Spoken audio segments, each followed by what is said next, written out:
fasilitasi kegiatan ini yang termasuk semua untuk dalam kondisi kita bisa berkumpul di ruangan ini dalam kondisi yang sehat semesta dalam acara diseminasi budaya positif di negeri Burutin oleh pihak sendiri Wayan Winarse CGP Angkatan 11 Kabupaten Bangli.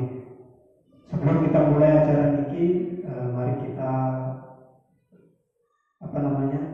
menundukkan kepala, berdoa sejenak agar semoga apa yang ingin kita harapkan atau pikiran yang baik bisa datang dari segala penjuru.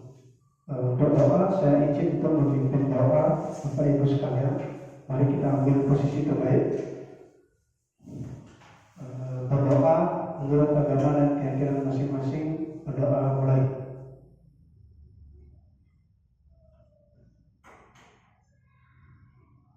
Berdoa selesai. Baik Bapak Ibu, yang ingin saya sampaikan kali ini adalah tentang paradigma budaya positif. Sekali lagi saya ingin menyampaikan bahwa yang tidak bermaksud seolah-olah menggurui dan lain sebagainya, tidak ada sama sekali. Tapi saya ingin menyampaikan apa yang dia dapatkan, pengalaman seperti apa, teori seperti apa yang dia sampaikan, nah itu yang akan dia imbaskan pada Bapak Ibu seluruh sekalian keluarga besar di negeri Burutin. Adapun sebelum kita melangkah lebih lanjut,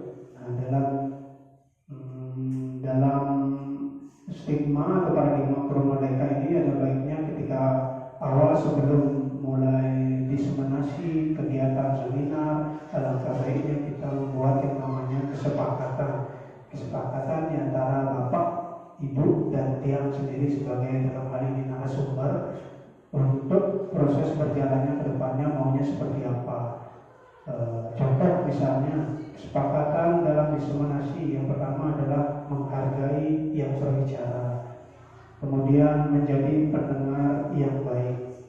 Nah, jika Bapak Ibu sekalian Niki punya pandangan, kira-kira ada poin kesepakatan yang ingin Bapak Ibu ajukan agar selama jalannya berdiskusi atau seminar diseminasi nanti kita menyepakati mau seperti apa, mau diskusi yang seperti apa.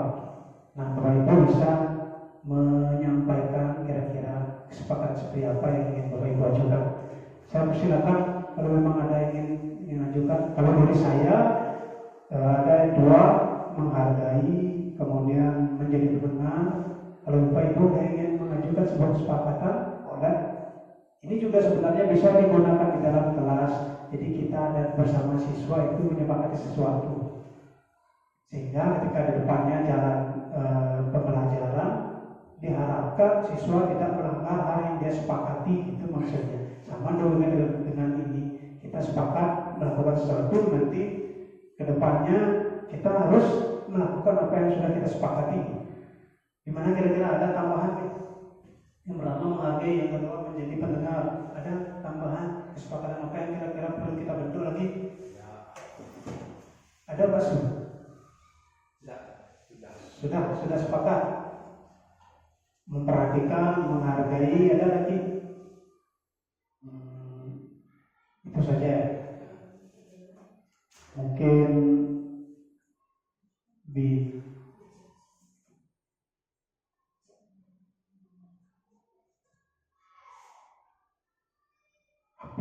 bisa menggunakan HP itu bagaimana kira-kira? Sepakat? Ada lagi? Memperhatikan sudah ya, menjadi pendengar yang baik. Atau ini saja kesepakatan kita ke depannya? Oke, kalau memang sepakat, kita lanjutkan. Mari kita ikuti seminar sesuai dengan kesepakatan yang sudah kita setujui bersama. Oke. Selanjutnya dalam ada tujuan konsep pertama dalam membahas tentang budaya positif. Ada pertama perubahan paradigma belajar, kemudian disiplin positif, modifikasi perilaku manusia, dan seterusnya. Nanti akan kita bahas 7 agenda ini. Yang pertama perubahan paradigma belajar. Kita sudah tahu perubahan paradigma belajar yang sering digaungkan kan paradigma belajar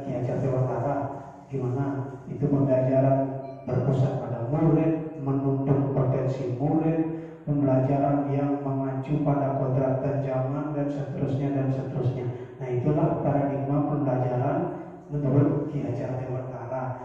Untuk pelaksanaannya, untuk implementasinya agar baik, itu perlu dibarengi dengan yang namanya budaya positif. Budaya positif itu apa? Nah, itulah yang akan kita bahas. Jadi kita sepakat dulu ya bahwa paradigma pendidikan sekarang yang kita jadikan acuan sebagai guru itu adalah paradigma filosofi pendidikan menurut Ki Hajar Dewantara. Itu.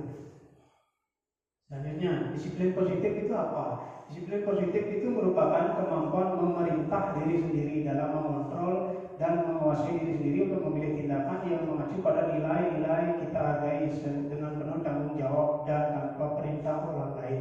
Nah, itu yang dinamakan disiplin positif. Atau dalam kata lain, disiplin positif itu merupakan penerapan disiplin tanpa kekerasan. Nah, itu yang dinamakan disiplin positif. Sebagaimana yang kita lakukan mungkin zaman dulu, kita diperintah untuk melakukan A, B, C tanpa kehendak tersendiri oleh murid itu sendiri, itu sudah mulai ditinggalkan. Yang relevan dan benar itu adalah yang sebaiknya dilakukan menurut paradigma disiplin positif itu adalah bagaimana kita bertindak itu berdasarkan tanggung jawab kita sendiri, bukan berdasarkan motivasi dari Bu Eni, bukan dari Bu Oman dan lain sebagainya yang ada. Tapi yang bagus itu dan yang menurut teori disiplin positif yang baik itu adalah disiplin yang bergerak berdasarkan tanggung jawab diri sendiri. Kenapa kita seperti itu? Ya karena memang kita menyadari bahwa itulah yang benar. Nah, itulah yang sebenarnya paradigma belajar yang diharapkan sekarang, atau disiplin yang seyogianya diterapkan sekarang. Jadi kalau memang kita ingin membentuk disiplin diri murid, itu diharapkan agar tanggung jawabnya yang terbentuk, bukan dari karena dia takut dengan guru, murid takut nanti dihukum, murid bergerak karena takut dengan gurunya, enggak seperti itu. Itu harapan atau paradigma yang seyogianya mulai ditinggalkan berdasarkan paradigma disiplin positif di sekarang ini. Nah, dalam melaksanakan disiplin positif ada kebutuhan dasar manusia. Jadi kita disuruh untuk merefleksikan untuk sebelum orang itu bermotivasi itu karena apa? Ada 3 hal. Yang pertama untuk menghindari ketidaknyamanan atau kehukuman. Yang kedua mendapatkan imbalan. Yang ketiga adalah menjadi orang yang mereka inginkan dan menghargai diri sendiri dengan nilai-nilai yang mereka percaya. Kedua motivasi 1 dan kedua ini merupakan motivasi yang bersifat eksternal. Ada eksternal dan internal. Motivasi dari luar dan motivasi dari dalam. Nah, yang dua yang di atas ini merupakan salah satu motivasi atau membentuk karakter siswa berdasarkan keadaan lingkungan yang ada. Jadi kalau kita men-treat siswa, membuat siswa itu melakukan sesuatu karena takut akan hukuman, itu adalah motivasi eksternal yang diperoleh dari siswa. Kemudian ketika siswa melakukan sesuatu karena kita janjikan sesuatu, oh kamu seperti ini nanti Bapak kasih ini. Nah, itu adalah salah satu upaya motivasi eksternal atau motivasi dari luar. Yang penting sekarang itu adalah bagaimana agar siswa, murid itu bisa memiliki motivasi dari diri sendiri, dari dalam. Yang ketiga ini adalah motivasi yang menciptakan orang yang mereka inginkan menghargai diri sendiri dengan nilai yang mereka percaya. Ini sejalan dengan disiplin positif yang tadi. Kalau mereka sudah bisa bertindak karena mereka merasa, oh inilah yang harus saya lakukan, itu sudah berarti tercipta budaya disiplin positif dalam diri siswa. Tapi kalau mereka melakukan sesuatu, membuat PR karena takut dihukum, takut dijemur, itu mereka masih bergerak karena motivasi eksternal yang kita berikan, motivasi dari luar yang mereka dapatkan. Nah, caranya, dan memang yang tidak bisa pungkiri bahwa memang susah sekali bagaimana membentuk disiplin atau budaya positif dari diri orang masing-masing. Lantas, sebelum kita melangkah lebih jauh, ada yang namanya kebutuhan dasar manusia.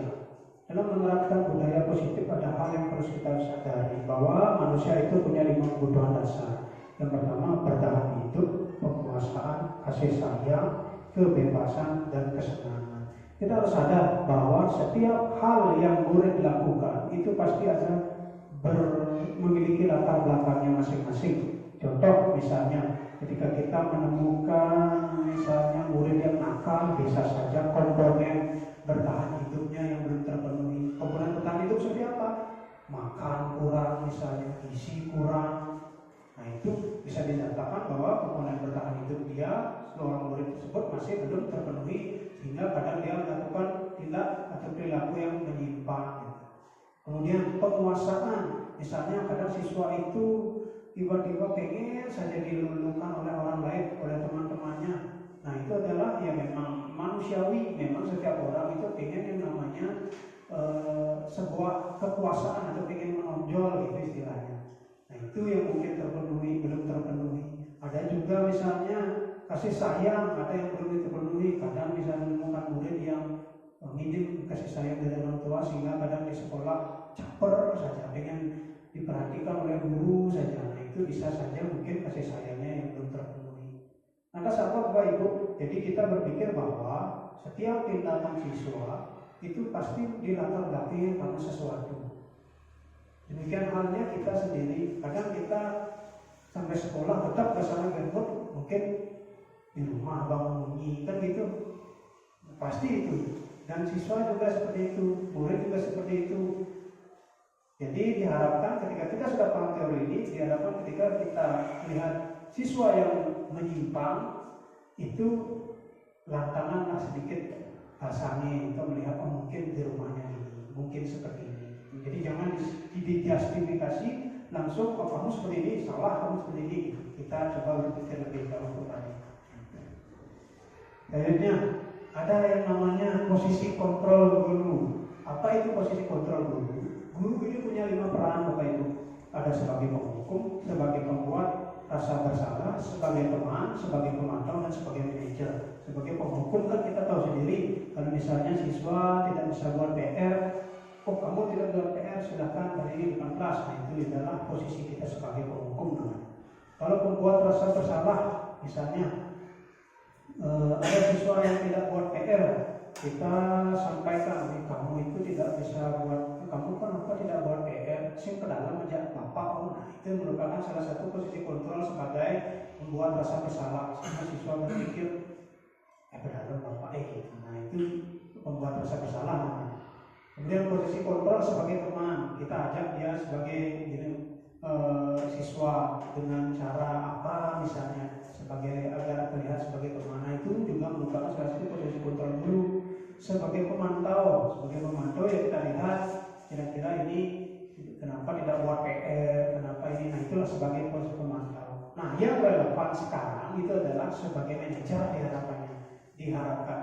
Jadi kita telisik dulu kenapa dia tidak buat PR, lantas kita tanya, stabilkan emosinya dan lain sebagainya. Terus kita tanya atau kita cari solusi berdasarkan menurut siswa tersebut gitu.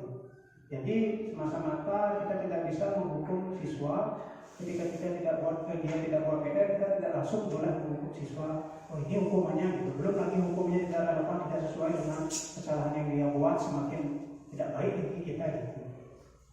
Nah, 5 posisi kontrol guru. Nah ini bisa dilihat, guru berbuat, guru berkata, hasil dan lain sebagainya. Ini sebagai penghukum, ini dianggap identitas gagal ya. Ketika kita menerapkan posisi kontrol sebagai penghukum, sebagai rasa pembuat rasa bersalah, dianggap itu kurang relevan, kurang baik. Yang paling baik adalah ketika kita bisa menerapkan posisi kontrol sebagai manajer. Sebagai manajer itu apa? Misalnya kita atau guru berbuat, mengajukan pertanyaan. Kemudian guru berkata misalnya ketika siswa membuat kesalahan, kita tanya seharusnya menurut kamu itu benar atau salah, menurut keyakinanmu apa yang kamu lakukan itu benar atau salah. Nah itulah seyogianya yang dibentuk sekarang. Nah hasilnya apa yang diharapkan ketika kita sebagai manajer pribadi dari siswa atau budaya disiplin positif yang saya sampaikan tadi itu bisa terbentuk waktu demi waktu. Jadi mereka sadar bahwa ini tidak benar, tidak baik. Kedepannya dia akan bertanggung jawab untuk melakukan yang baik. Itulah harapannya ketika kita bisa menerapkan posisi kontrol sebagai manajer itu sendiri. Selanjutnya, nah dalam pembuatan keyakinan kelas, nah ini juga salah satu cara atau konsep dalam pembentukan keyakinan kelas. Kemarin sudah saya buat. Sebenarnya di aksi nyata PMM itu ada disiplin positif. Salah satunya pengerjaannya itulah dengan cara membuat keyakinan kelas. Sama dengan tadi, ketika membuat keyakinan kelas diharapkan melalui keyakinan itulah tertuang pikiran siswa, tertuang harapannya ke depannya mau ngapain. Beda dengan aturan kelas. Kalau aturan kelas itu kan biasanya narasinya misalnya tidak boleh ribut di kelas, kan itu aturan kelas. Kemudian tidak boleh mencontek, tidak boleh membuat kelas kotor, kan gitu. Nah itu namanya aturan kelas. Kalau keyakinan kelas biasanya diubah dalam bentuk kalimat positif, seperti misalnya menjaga kebersihan kelas. Menjaga kebersihan kelas kan padanan kata atau padanan kalimat dari tidak boleh buang sampah sembarangan, kan itu sebenarnya. Nah dalam keyakinan kelas dituangkan dalam kalimat positif, menjaga kebersihan kelas. Atau misalnya tidak boleh mencontek di kelas. Padanan katanya apa kalimatnya? Ada yang tahu? Berkata jujur atau bertindak jujur. Nah itu kan padanan istilah sesuai dengan yang tadi. Kalau aturan kelas, kata-katanya itu, kalimatnya itu banyak kalimat negatif, tidak boleh, tidak boleh, tidak boleh, dan seterusnya.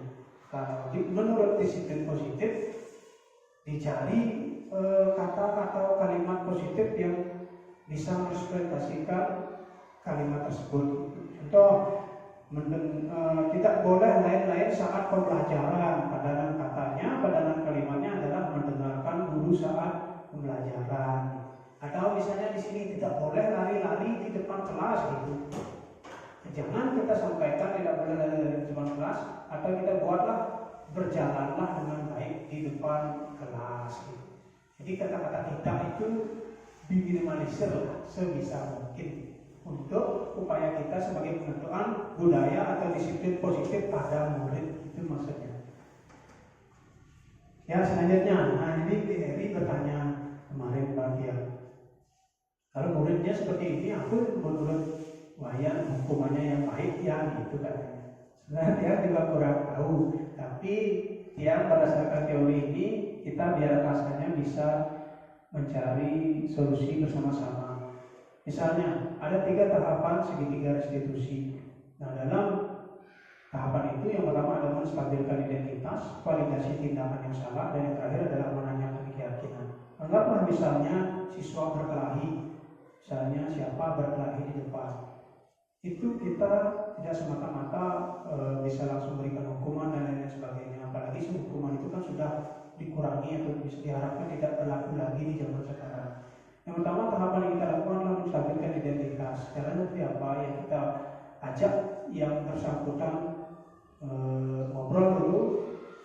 Yang namanya menstabilkan identitas ya berarti kan menstabilkan emosi, menstabilkan kondisi. Ketika siswa sedang berkelahi, emosinya kan luar biasa tinggi. Kenapa bisa menjamur dan lain sebagainya. Kita coba tenangkan dulu. Nah menenangkan itulah dalam tahapan menstabilkan identitas namanya. Kemudian kita tanyakan, sampaikan, atau kita menstabilkan emosi di saat kita menyampaikan, Bapak tahu semua orang bisa berbuat salah, Bapak pun dulu pernah berbuat salah. Itu bisa ada satu upaya kalimat-kalimat yang membuat atau yang termasuk dalam tahapan menstabilkan emosi atau menstabilkan identitas siswa. Kemudian kita validasi tindakannya yang salah. Nah, menurut kamu ini salah atau benar? Kalau kamu berkelahi seperti ini salah atau benar? Nah, biarkan siswa itu bereksplorasi bahwa atas jawaban yang dia miliki. Kemudian yang terakhir adalah menanyakan keyakinan. Nah inilah ada korelasi antara keyakinan kelas yang kita bentuk dengan keyakinan yang kita tanyakan di sini. Kira-kira kalau dia berkelahi, keyakinan apa yang dia langgar? Kesepakatan apa yang dia langgar? Nah itulah kita tanyakan. Kalau misalnya berkelahi, keyakinan apa yang kita langgar? Keyakinan itu biasanya muncul dari nilai kebajikan universal. Nilai kebajikan universal itu seperti apa?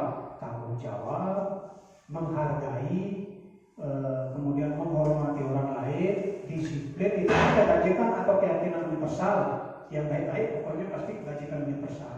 Kita tanyakan keyakinannya, kalau kamu berkelahi, kira-kira nilai keyakinan apa yang kamu langgar? Kamu kalau siswanya berjawab, saya melanggar keyakinan misalnya keyakinan menghormati atau menghargai orang lain, nah itulah dia yang dia langgar, kan itu harapannya pada siswa. Lantas selanjutnya apa solusinya berdasarkan itu? Kalau kasusnya dia misalnya berkelahi, kita buatkan solusi yang tidak jauh dari kasus yang dibuat gitu. Jangan sampai kita kasusnya A tapi solusinya atau restitusi yang kita lakukan berikan itu jauh sekali dengan kasus yang dia lakukan. Contoh lain misalnya di kelas dia merobek atau mencoret buku teman, restitusinya apa? Bisa misalnya dengan mengganti buku temannya. Nah itulah yang dianggap restitusi yang sesuai dengan perbuatan yang dia lakukan. Diharapkan kalau misalnya itu kita lakukan dengan baik, bisa terbentuk budaya positif ke depannya. Nah, ini merupakan salah satu ke tahapan menstabilkan identitas. Misalnya, ini bisa yang saya sampaikan tadi, berbuat salah. Kita bisa sebagai guru menyampaikan berbuat salah itu hal yang manusiawi, kemudian tidak ada manusia yang sempurna. Nah, ini yang saya sampaikan tadi ya. Itu adalah tahapan menstabilkan identitas menurut segitiga restitusi. Kalau kamu menyalahkan dirimu sendiri terus menerus, apakah kamu bisa bersikap baik pada dirimu? Nah itulah yang dimaksud dengan menstabilkan identitas. Selanjutnya validasi tindakan. Kita tanya, kamu pasti punya alasan mengapa melakukan itu, atau apa yang sebaiknya, apa yang penting bagi kamu, dan seterusnya. Maukah kamu belajar dengan cara lain untuk mendapatkan hal yang kamu butuhkan tanpa harus mengukur? Itu misalnya.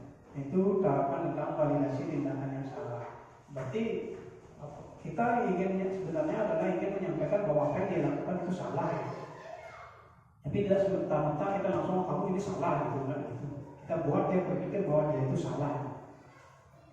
Terakhir adalah menanyakan keyakinan. Caranya misalnya apa nilai percaya yang kita percaya di sekolah, ya apa yang nilai kita percaya di sekolah, ya balik lagi ke aturan sekolah tadi atau keyakinan yang kita sepakati.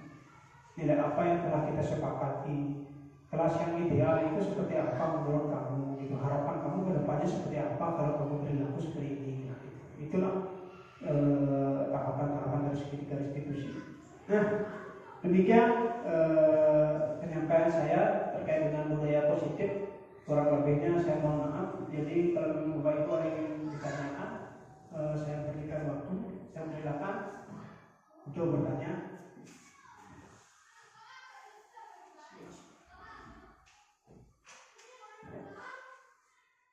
Ada yang ditanyakan? Ayo silakan. Atau saran atau gimana? Atau menurut Bapak Ibu gimana dengan adanya kegiatan seperti ini gitu? Boleh.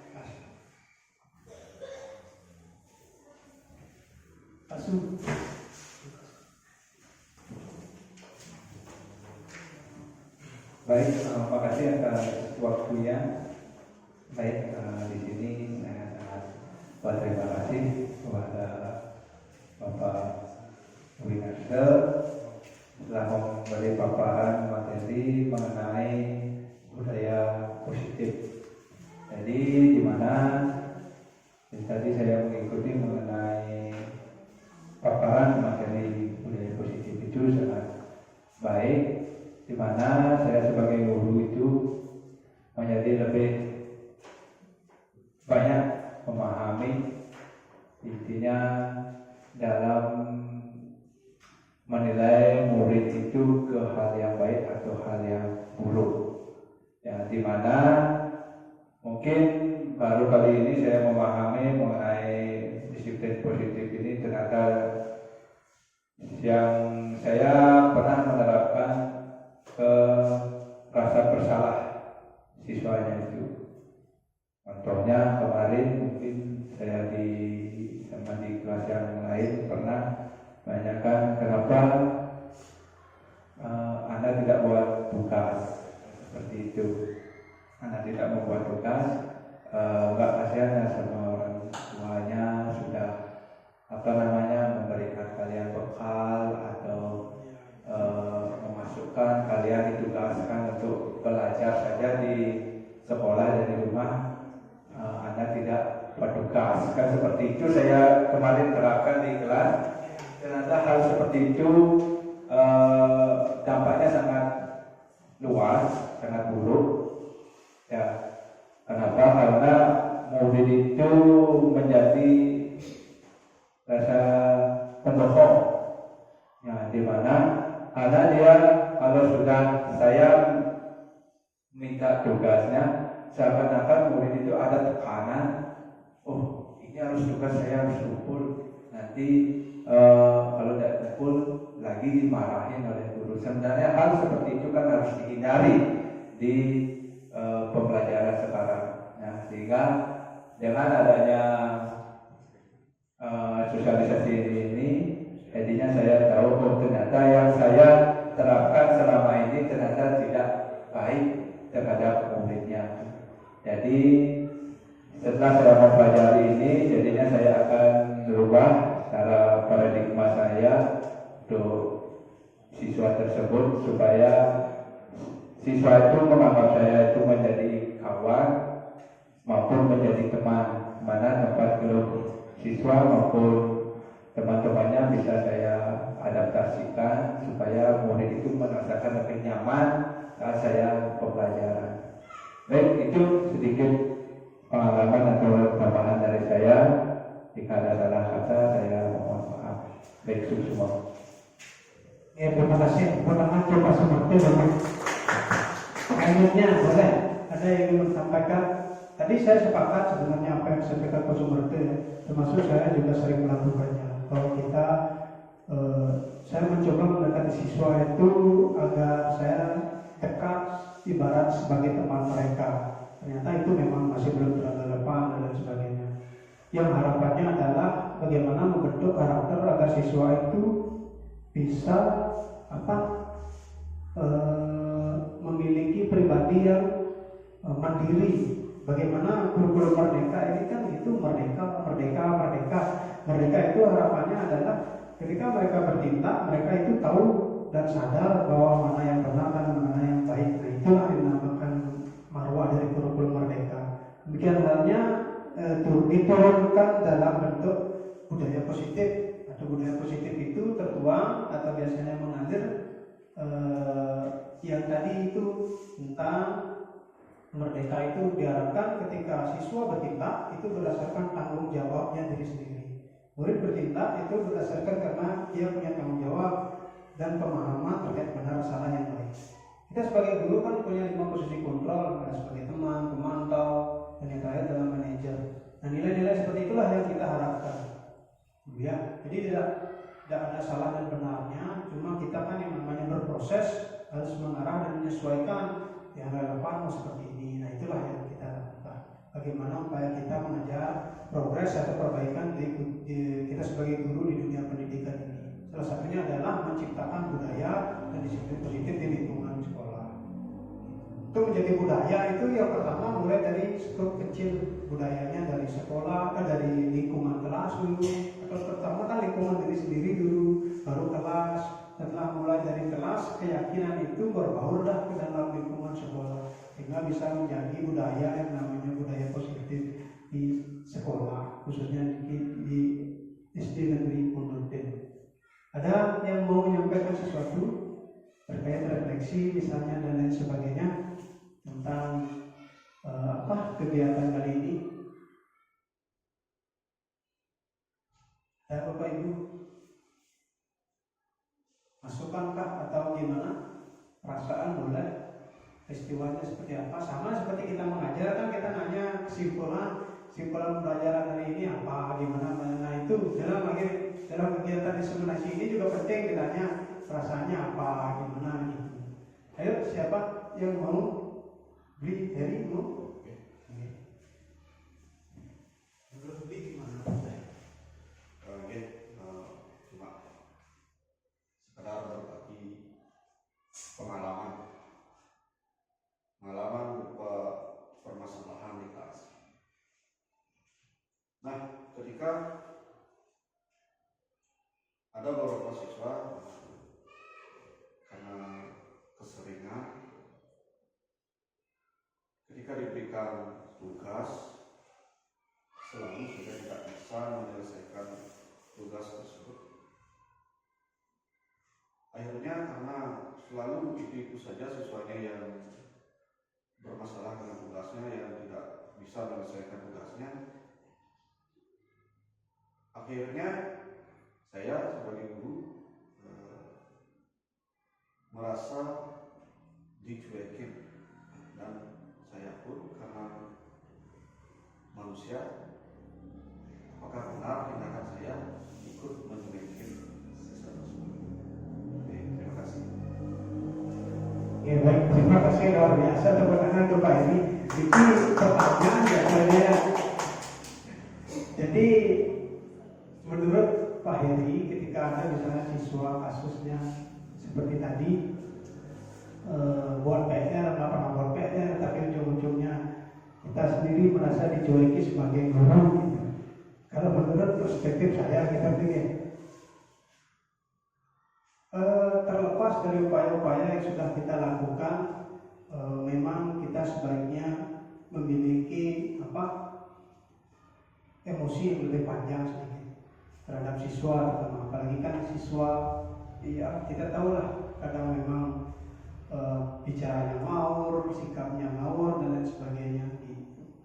Jadi kalau menurut saya, kita seyogianya ini seharusnya mungkin kita mencoba menelaah dulu kira-kira kenapa tidak buat tugas dan lain sebagainya, atau mungkin ada permasalahan cara belajarnya tidak didukung orang tua, mungkin saja 5 kebutuhan dasar siswa atau murid tersebut tidak terpenuhi di sekolah, di rumah, sehingga apa yang seharusnya dia lakukan tidak dilakukan. Gitu. Pun dengan saya, mungkin saja saya tidak melakukan sesuatu karena 5 kebutuhan dasar saya sebagai manusia tidak terpenuhi, mungkin passion lah jadi gitu.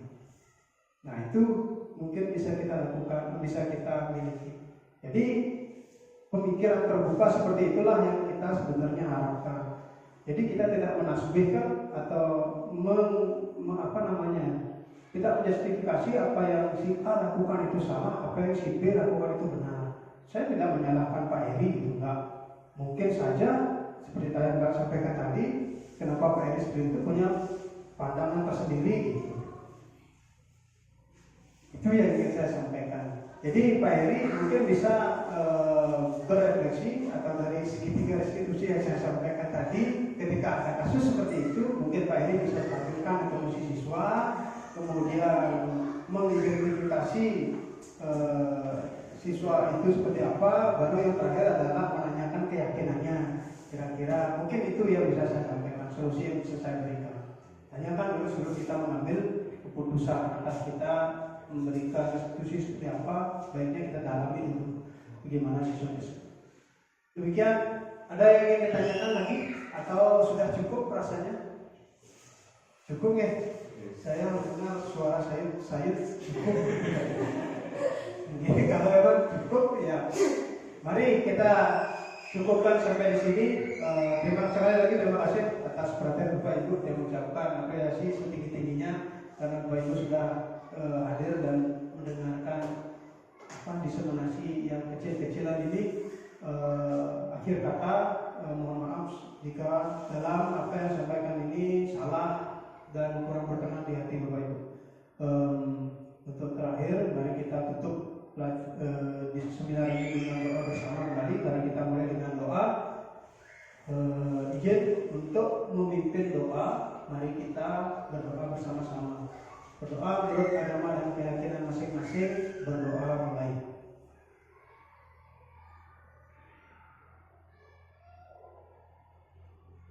Selesai.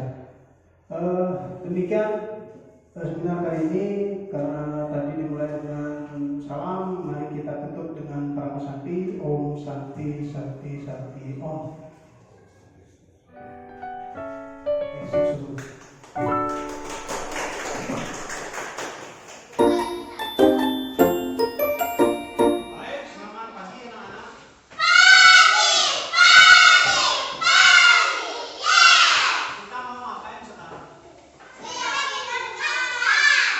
Kita akan buat yang namanya keyakinan kita.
peraturan seperti itu, mari kita buat keyakinan kelas namanya. Biar apa? Anak-anak sepakat, bapak-bapak sepakat, sehingga kita bisa menjalankannya bersama-sama. Contohnya, misalnya Dadi Uyut di dalam kelas, itu kan peraturan, itu namanya peraturan. Nah, keyakinan kelasnya adalah menghormati orang yang berbicara. Siapa yang berbicara? Misalnya bapak guru, anak-anak berarti harus diam. Ya boleh ribut. Artinya kita harus menghormati, gitu ya. Nah, apakah anak-anak sepakat? Kalau anak-anak sepakat seperti itu, bapak sepakat, kita jalankan ke depannya, gitu. Ya, Rasma ya, memperhatikan guru contohnya. Berarti anak-anak punang melem-melem, punang bercanda, gitu. Oke, mari kita buat sekarang. Keyakinan kelas adalah metode untuk menimbulkan kembali disiplin positif yang didasari oleh motivasi dalam diri. Jadi, keyakinan kelas itu berdasarkan niat, motivasi dalam diri anak-anak. Saya itu tidak mau seperti ini, gitu. Saya tidak mau datang terlambat karena datang terlambat bisa membuat saya kurang mendengarkan guru. Jadi pelajaran yang saya dapat akan kurang. Nah, itu motivasinya. Dia berpikir gini, saya tidak mau datang terlambat, nyanang langsung aja bapak guru. Nah, gitu. Berpikirlah bahwa saya tidak mau datang terlambat karena tidak mau melewatkan pelajaran di sekolah. Tidak mau nanti saya tidak bertemu dengan teman, gitu misalnya. Ya, saya belajar dengan giat agar saya pintar. Jangan kalian berpikir bahwa saya belajar karena takut nyanang welama Pak guru, gitu ya. Kalian belajar karena motivasi diri sendiri. Ya, ada tinanya. Sekarang kita buat yang namanya keyakinan kelas. Buat berdasarkan keyakinan anak. Nah, keyakinan itu kita nanti cari nilai kebajikannya apa, ya. Misalnya mengerjakan tugas dari bapak guru, nilai kebajikannya apa? Nah, nilai kebajikan tidak. Nilai kebajikan itu seperti jujur, disiplin, bertanggung jawab, kemudian apalagi menghormati orang lain. Nah, kalau buat PR berarti nilai kebajikannya apa? Disiplin. Oh, gitu ya. Ya, Rasma ya. Mari sekarang kita buat yang namanya keyakinan kelas. Pertama, langkahnya adalah Bapak akan meminta kalian untuk membuat keyakinan kalian masing-masing yang kalian tuliskan dalam sini. Nanti tulis kalian di sini, saya ingin, atau misalnya saya ingin teman-teman tidak ribut di kelas. Apa-apa. Nanti tulis di sini.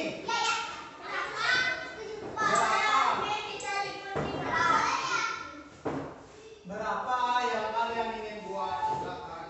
2. Boleh, Kak Bapak kasih lebih. Bapak kasih lebih. Tulis di sana. Ya, tulis. Bayi mau gimana? Bapak mau gimana? Silakan tulis. Ya, di ininya tulis, di ngadep ke depannya ya. Ya, di sini tulis. Yang lengket ngadepin ke bawah. Bagian yang lengket ngadepin ke bawah. Nah, berarti ini ke bawah. Ini ke bawah, balik. Nah, gitu. Jangan dilepas. Mana lengket ini bawah, nah gitu. Ini tulis. Tulis. Mana lengket? Nah, ngadepin sini. Nah, tulis di sini. Apa yang kamu pengen? Tulis. Sini tulis. Boleh. Berapapun. Hah?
Ayo lagi.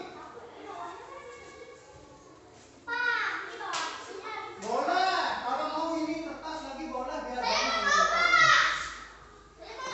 Bapak juga itu tulis ya biar sama-sama kita. Oh belum? Iya boleh, silakan ambil waktunya. Tempel di sana sendiri. Terbalik itu.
apa tuh? Bapak guru datang tepat waktu.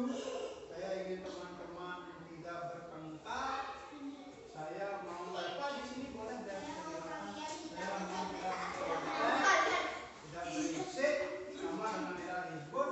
Teman-teman tidak berisik, bersih. Guru datang tepat waktu. Damai, tidak bertengkar. Terus saya tidak ribut mengerjakan disiplin. Saya tidak duduk sendiri. Siapa itu bikin? Kemudian apa lagi? Aku suka semua pelajaran keluar bangku. Terus? Saya ingin disiplin. Kata lagi. Kemudian tiket. Kemudian berarti bersih ya ini ya. Saya ingin semua tiket biar tidak tiket lagi. Berarti ingin kelasnya bersih. Saya ingin teman-teman ramah ya, sama. Ingin tidak ada yang membuat PR di sekolah. Berarti di mana buat PR? Saya ingin di kelas bersih. Saya mau teman-teman nggak nakal. Saya mau semua kelas jangan keluar bangku. Saya ingin teman-teman nggak berantem. Apa lagi itu? Saya ingin semua tidak saya ingin teman-teman saya berantem kalau Nggak berantem katanya. Saya ingin semua tidak keluar bangku. Saya ingin Iya. semua teman. Saya ingin teman-teman saya berantem. Berantem, Pak? Nggak berantem katanya. Saya ingin pintar belajar, saya ingin teman-teman tidak ribut dan seterusnya. Bermain, tidak bermain. Ya. Boleh sekarang duduk dulu. Udah semuanya lihat punya temannya. Udah semuanya lihat. Iya. ingin pintar belajar, saya ingin teman-teman tidak ribut dan seterusnya. Bermain, tidak bermain. Ya. Boleh sekarang duduk dulu. Udah semuanya lihat punya temannya. Udah semuanya lihat. Ya. Awas hati-hati. Hati-hati di dalam kelas. Nah, sekarang Bapak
Disiplin. Artinya gimana gininya? Adik. Ya. Guru dan murid. Adik. Tepat waktu. Apa lagi?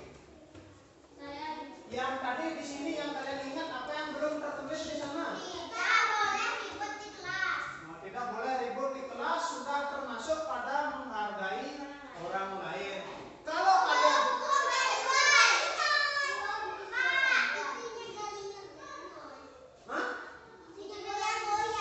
oh ya, membawa buku sesuai jadwal kata Devina. Itu ada dituliskan di sini. Yang lain, apa ini? Saya mau tidak mencontek saat ulangan. Apa itu? Artinya? Bukan. Bersifat jujur. Kalau kalian nyontek jujur apa enggak? Ya, bersifat jujur.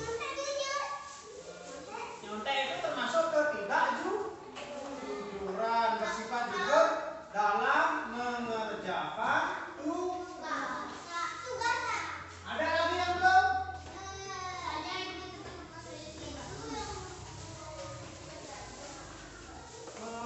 Apa lagi yang belum ya? Oh, tidak boleh mencontek. Ini sudah. Teman ramah. Ramah, kemudian senyum, itu termasuk apa?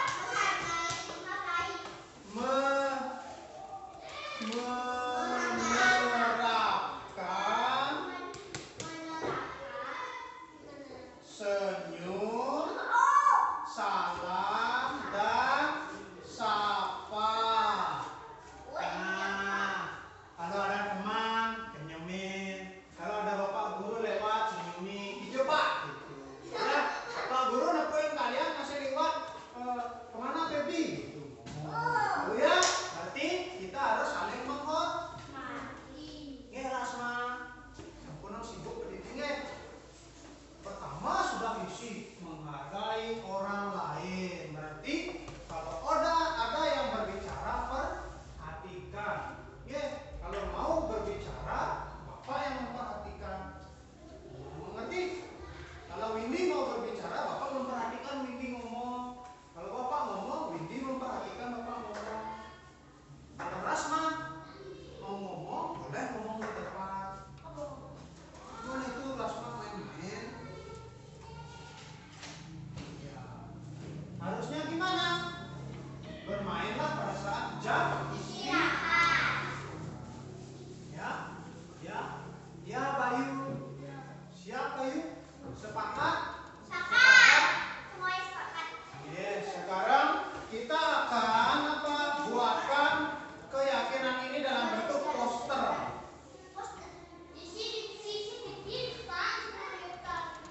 Buat ke dalam bentuk poster.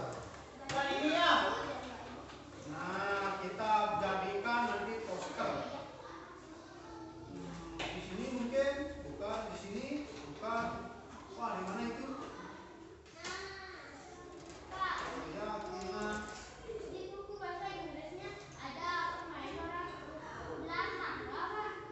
Oke, ntar dulu ya. Kita bahas yang ini dulu.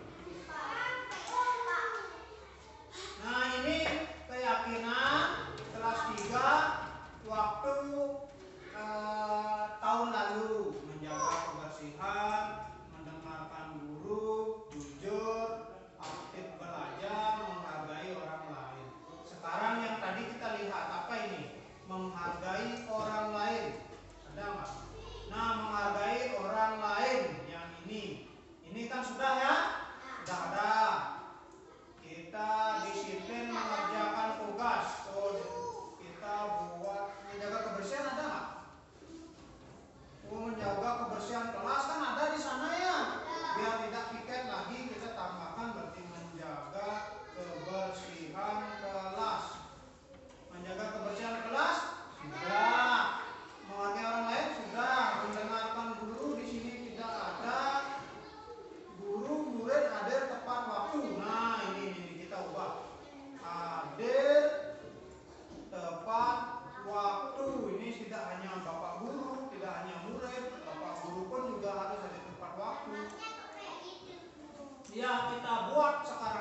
sifat jujur.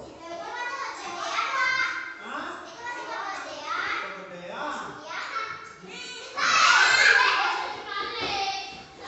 Itu. Kemudian apa lagi? Bersifat jujur. Kalau jujur, nah ini jujur dalam segala hal gitu ya. Nah, tidak hanya ada buat tugas saja yang jujur, belanja di kantin juga jujur. Iya, waktu piket ternyata tidak nyapu, jujur harus sampaikan ya. Di rumah ngapain? Jujur. Ya. Apa lagi? Menerapkan senyum, salam, sapa. Nah, di sini kita tambah senyum, salam, dan sapa. Apa gambarnya kita cari? Senyum.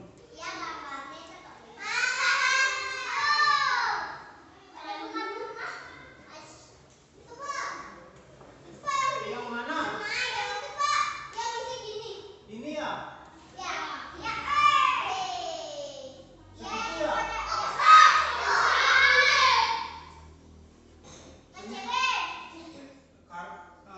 Kalau pertemuan kurang lagi satu tempatnya. Ini kita perkecil dulu.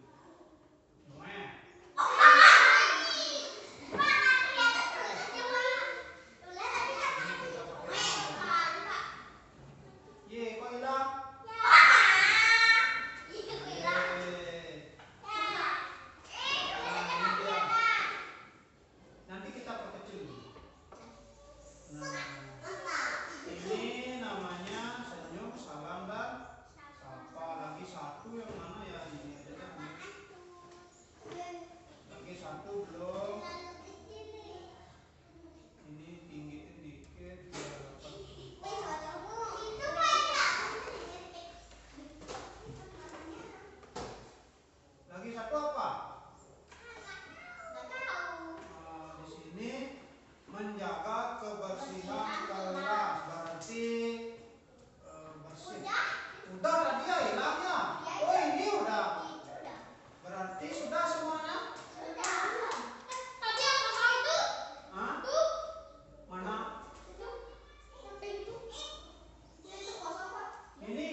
Cepat. Nah, bagus. Get out. Ya yang Ini setuju apa enggak emangnya ini? Di sebelahnya boleh. Pak, boleh ngawak ya? Enggak. Langsung kok. Ya gimana tanda tangannya? Pakai huruf awalnya. Kamu bilang.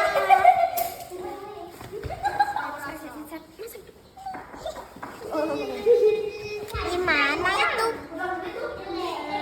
Gimana caranya pakai tangan, Pak? Ya pakai huruf awalnya bara aja dulu. Bara apa huruf awalnya? B. B. Pakai B. Bara. Saya sendiri, Pak. Untuk apa? Saya di Resma.